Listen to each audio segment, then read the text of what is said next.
ہمارے حاجی عبدالوہاب صاحب کے رحمۃ اللہ علیہ کے والد صاحب سخت ناراض ہوتے جب وہ تبلیغ میں لگے، تو ایک دن بعد میں تو خیر وہ خود ہی تبلیغ میں لگ گئے کچھ سالوں بعد، لیکن ان کو راجپوت تھے، ان کو غصہ آتا تھا جب کہیں جاتے تھے تو لوگ تعارف کراتے تھے کہ جی بھائی عبدالوہاب کے والد ہیں۔ راجپوت کو غصہ آتا تھا، بیٹے کے نام سے میرا تعارف کرا، وہ کہتے تھے عبدالوہاب میرا بیٹا ہے، یہ کہو نا کہ ان کا بیٹا ہے، وہ یہ کیوں کہتا ہے عبدالوہاب کے والد ہیں یہ؟ کہ وہ پہلے آیا میں پہلے آیا، کہ اس کا نام پہلے لیتے۔ ایسا فرماتے ہیں کہ میں نظام الدین میں تھا تو مولانا الیاس صاحب رحمۃ اللہ علیہ اور اسی اس میں تھا، والد صاحب کی وہ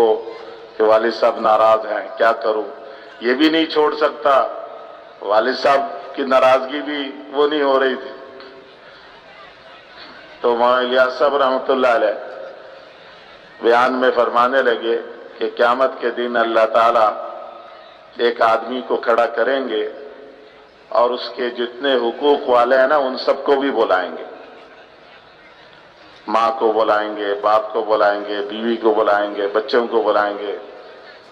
یہ آج کل کی یہ جو بچے بیٹھے ہوئے نا یہ بھی باپوں کو تانے دیتے ہیں، کئی مجھے ملے جو بیچارہ باپ تبلیغ میں پھر رہا تو یہ بچے کیا کہتے ہیں باپ کو، ہمارے لیے کیا کیا تم نے ہمارے لیے کیا کیا، تیرے لیے کیا کریں گے، تو کر اب خود، بالغ ہونے کے بعد تو اب ذمہ ہی نہیں ہے، باپ کھلا رہا تجھے مفت میں، باپ کو کہتا ہے کہ میرے لیے کیا کیا تم نے، بالغ ہونے تک باپ نے کھلا پلا دیا، بس ذمہ داری ختم، چھٹی اب جا بھاگ۔ تو حضرت نے فرمایا کہ سب سے پہلے اللہ تعالیٰ ماں کو بلائیں گے اور ماں کو بلا کر کہیں گے یہ تیرا بچہ، اس نے تیرا حق یہ حق نہیں ادا کیا، اب بتا تجھے حق چاہیے یا وہ دیکھ سامنے جنت، وہ جنت چاہیے؟ آئی صاحب نے اسی طرح فرمایا کہ مولانا الیاس صاحب رحمۃ اللہ علیہ نے یوں انگلی سے اشارہ کیا کہ وہ دیکھ سامنے جنت، وہ جنت چاہیے یہ حق چاہیے۔ ماں جب جنت دیکھے گی تو کہے گی جنت چاہیے، اللہ تعالیٰ کہیں گے اچھا پھر حقوق معاف سارے، وہ کہے گی معاف، میں کہ چل جا جنت میں جا۔ پھر باپ کو بلائیں گے کہ تیرے بیٹے نے یہ حق توڑا ہے، اب بتلا کہ تجھے حق چاہیے یا وہ دیکھ جنت چاہیے، باپ کہے گا جنت چاہیے، انہیں کہا حق معاف، انہیں کہا معاف، انہیں کہا جا پھر بیوی کو بلائیں گے، پھر بچوں کو بلائیں گے، اسی طرح ایک ایک کر کے بلاتے جائیں گے اور پھر سارے کے حقوق معاف کروا کر سب کو جنت دے کر راضی کر دیا، اور اس کو بھی کہا جا تو بھی جا جنت۔ بھائی صاحب کہتے ہیں جب میں نے یہ بات سنی حضرت سے، بس پھر میں نے کہا اب تو ہو گیا کام، اب تو کام ہو گیا، بس پھر دن رات نہ گھر دیکھا نہ در دیکھا نہ رشتے ناتے کچھ نہیں، بس اس کام کو اپنا کام بنا۔ قرآن کی تفسیر ہے قرطبی، اس کو میں دیکھ رہا تھا تو وہ اس میں یہ حدیث نظر آ گئی، حضرت عائشہ فرماتے تھے مولانا الیاس صاحب رحمۃ اللہ علیہ جو ہے اللہ نے فرمایا رسول نے فرمایا یوں کہہ کے بیان نہیں کرتے تھے، بس جو چیز ہے اس کو بتاتے تھے، نماز پڑھو گے اتنا فائدہ ہوگا، سبحان اللہ کہو گے اتنا فائدہ ہوگا،